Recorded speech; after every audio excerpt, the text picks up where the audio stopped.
YSR Congress party కార్యకర్తలనే వాలంటీర్లుగా నియమించారంటూ కోర్టులో వేసిన case నేపథ్యంలో అసలు వాలంటీర్ వ్యవస్థ ఉంచుతారా తీసేస్తారా? కాసేపు ఒకళ్ళేమో ఉంటుందంటారు, కాసేపు ఏమో తీసేస్తారంటారు. అసలు ఇప్పుడేమో రేపు పెన్షన్లు ఏమో వేరే వాళ్ళు ఇచ్చేస్తున్నారు, నడుస్తోంది. అయితే కోర్టులో ఇచ్చేటటువంటి అఫిడవిట్టే కీలకం కాబోతోంది.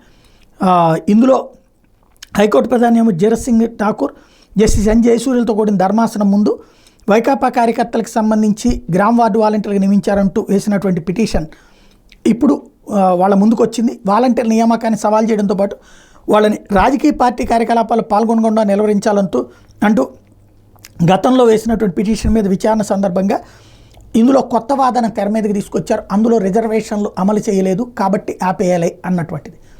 కాబట్టి రేపు ఏం చేస్తారన్నట్టు చూడాలి. వీళ్ళు ఇచ్చేటటువంటి కాన్సెప్ట్ మీద ఈ దాన్ని ఏమంటారు, అవుట్ సోర్సింగుల్లో రిజర్వేషన్ సిస్టమ్ ఉండదు, కాంట్రాక్ట్ సిస్టంలో రిజర్వేషన్ సిస్టమ్ ఉండదు.